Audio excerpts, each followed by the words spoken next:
Evan. Ya Allah ini merah semua. Den Evan nggak apa-apa, Den. Nggak apa-apa. Ya Allah. Pak Natasha nggak kenapa-kenapa? Nggak apa, Bi. Ya syukurlah.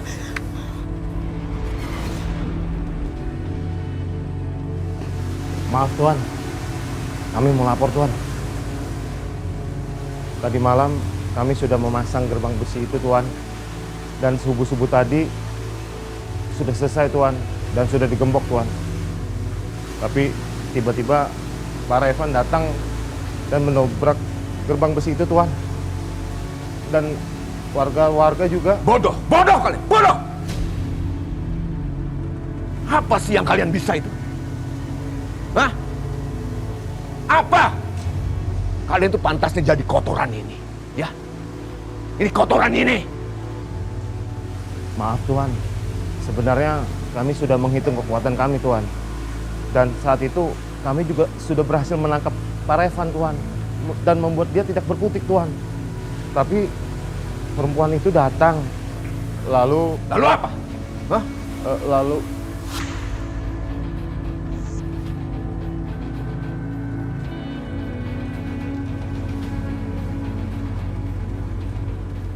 perempuan mana? Perempuan mana? Iya, itu Tuan. Perempuan yang kemarin menyelamatkan Ibu Prita.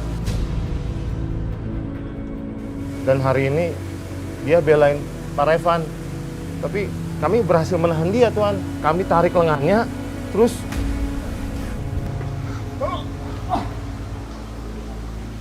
kalian berani-beraninya kalian menyentuh dia. tapi dia bersama Pak Evan, Tuan, dan dia. Gua tahu. Lu denger baik-baik ya. Lu jangan ngarang ya. Lu jangan ngarang. Barusan tadi pagi, Natasha telepon gua kalau dia memang jogging di daerah pertanian itu. Opa, kalau sudah seperti ini, apakah nanti Natasha nggak ragu untuk berinvestasi sama keluarga kita?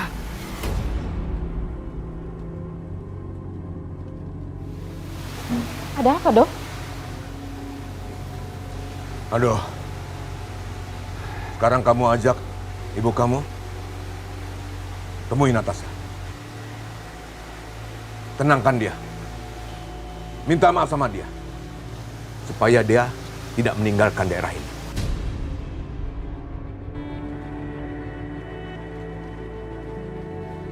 Baik, Opa.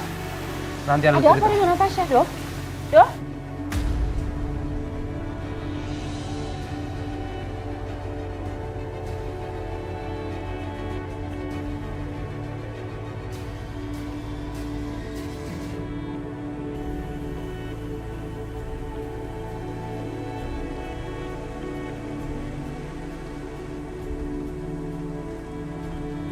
Aku sudah membuat kesalahan besar dengan mengakui anak harammu itu sebagai cucuku sendiri.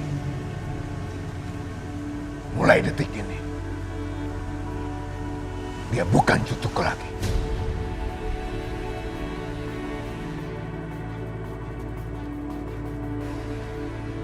Beritahu dia,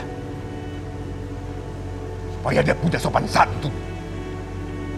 Kalau kamu tidak bisa, aku akan suruh orang-orangku mengantar dia ke ibunya.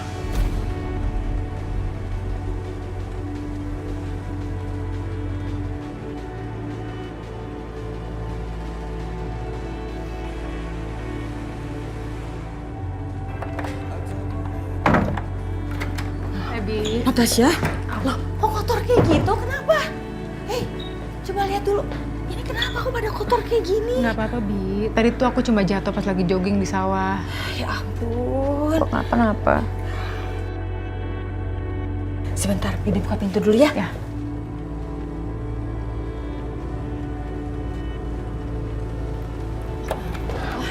Bi, Natasha deh. Natasha? Kamu gak apa kan? Oh? Nat, atas nama keluargaku, aku minta maaf.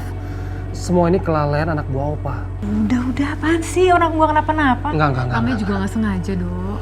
Aku tahu. Ini nggak sepele loh. Tapi Sebetulnya sedang apa sih kamu di pertanian itu, Natasha?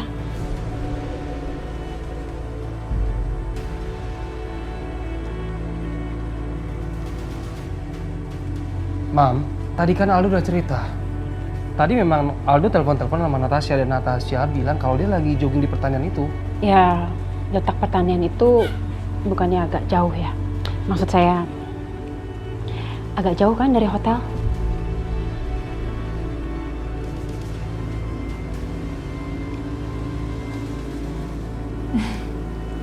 Kalau soal jauh deket sih udah biasa, Tante. Aku juga biasanya lari berkilo-kilometer.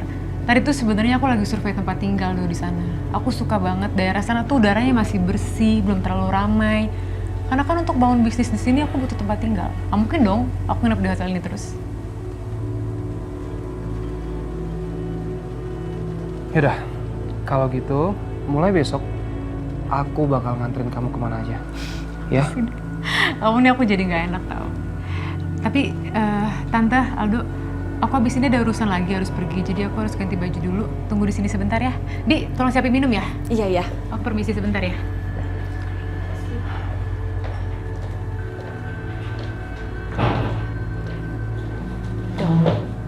Doh, dengerin Mama. Mama baru dapat WA dari anak buahnya opa kamu. Kalau Natasha itu, dia melawan untuk membela warga desanya Revan. Halah, Mam. Mama denger dulu. Mama kan tahu sendiri.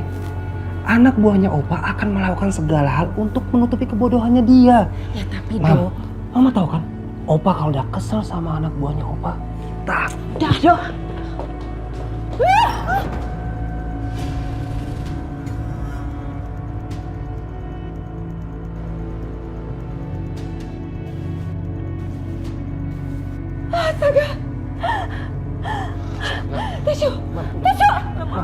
Mam, tenang dong. Ini bajunya mahal dong. Lagi pula kan ini cuma baju, Mam. Badan Mama juga kan gak kenapa-napa.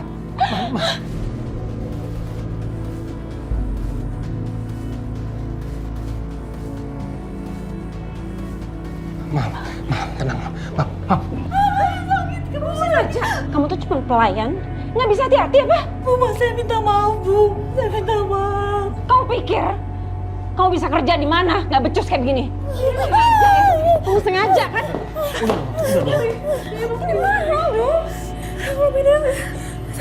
Natasha, kamu tuh gimana sih milih pembantu nggak becus? Harusnya kamu pecat.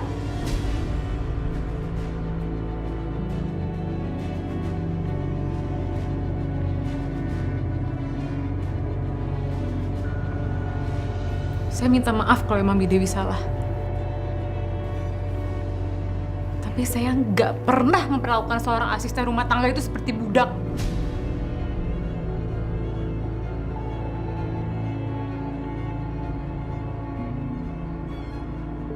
Dan Tante perlu tahu ya, Mama saya memperlakukan Dewi itu seperti adik kandungnya sendiri. Natasha, kamu berani ngomong gitu sama saya? Jadi kamu nyalahin saya? Tante Prita, saya tidak pernah menganggap Dewi itu sebagai pembantu saya. Dewi itu udah seperti ibu saya sendiri. Dia yang merawat saya setelah mama saya meninggal. Tidak ada manusia yang berbeda. Semua itu derajatnya sama. Jadi menurut kamu, pembantu ini lebih penting dari saya? Kamu bela dia, orang yang udah menumpahkan minuman apaan ini ke baju saya? Ini jelas kecelakaan, Tante. Dewi nggak mungkin sengaja numpahin air ke baju tamu. Kalian berdua dengar. Kalian tahu saya siapa? Saya Prita Saputra. Tidak pernah saya pikirkan untuk minta maaf sama pembantu kayak begini. Natasha, sudah berhenti. Dok, aku minta maaf. Aku nggak yakin hubungan bisnis antara keluarga Saputra dan keluarga Suherman akan berjalan dengan baik.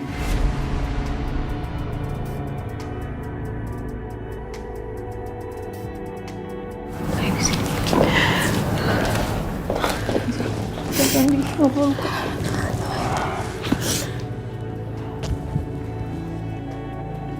Mam, Aldo mohon. Mami minta maaf sama Natasha dan juga Dewi. Ingat kata Opa, kita harus bersikap baik. Jangan sampai dengan apa yang terjadi sekarang, semua justru nggak akan baik. Udah. Baiklah. Natasha, saya minta maaf karena anak buah ayah saya sudah melalaikan kamu tadi, ya? Dan kamu, baiklah, saya minta maaf. Karena menurut cerita legenda, pangeran pun bisa dipotong kakinya kalau berbuat kesalahan. Saya juga pernah dengar sebuah legenda tentang seorang putri yang harus berhati-hati dalam berbicara karena kalau dia sering menghina orang, lidahnya bisa dipotong.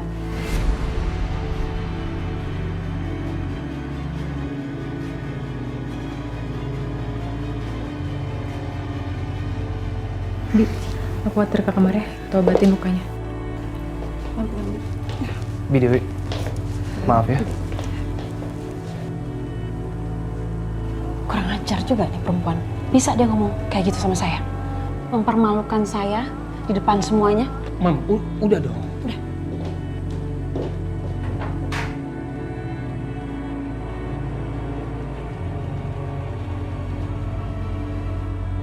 Papa pikir kamu itu pintar. Pintar. Tapi ternyata kamu bodoh. Bodoh. Mau bikin ribut sama Natasha. Hanya gara-gara pembantu itu.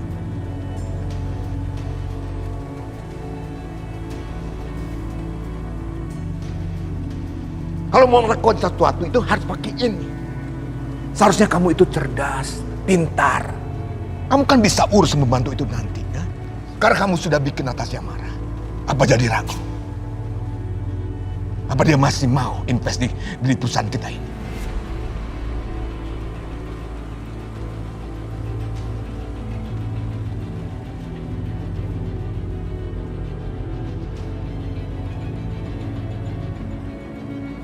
Aduh, Papa mau sekarang kamu temui Natasha. Jangan sampai Natasha meninggalkan kota ini bersama seluruh harta kekayaannya. Kamu bilang dia sedang mencari rumah kan?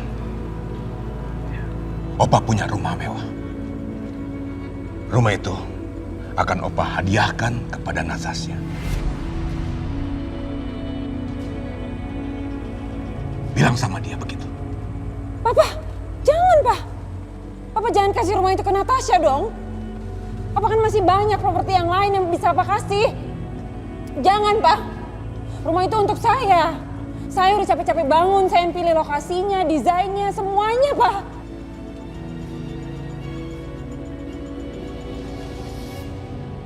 Ini salahmu sendiri. Anggap saja ini sebagai pelajaran buat kamu atas kecerobohan kamu. Kalau kamu tidak bisa mengendalikan amarahmu pada saat yang penting, kamu akan kehilangan banyak hal-hal yang berharga.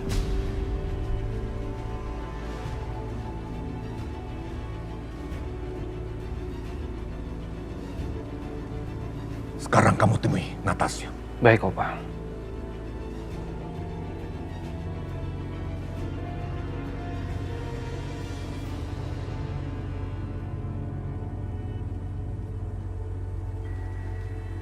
Kamu gak usah ngambek seperti itu. Rumah itu tidak akan kemana-mana.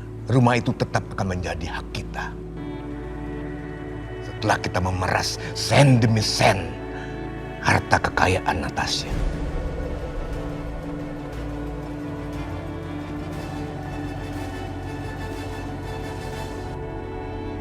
Revan, tunggu Papa. Revan, apa yang kamu lakukan ini sangat berbahaya, Revan. Kamu jangan memusuhi opa kamu.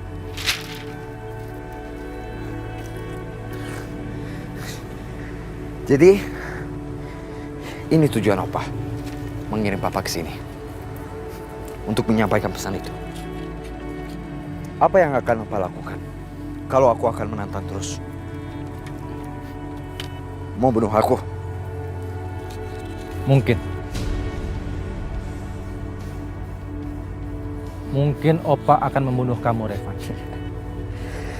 Papa pasti bercanda kan? Nggak mungkin seorang kakek membunuh cucu kandung sendiri.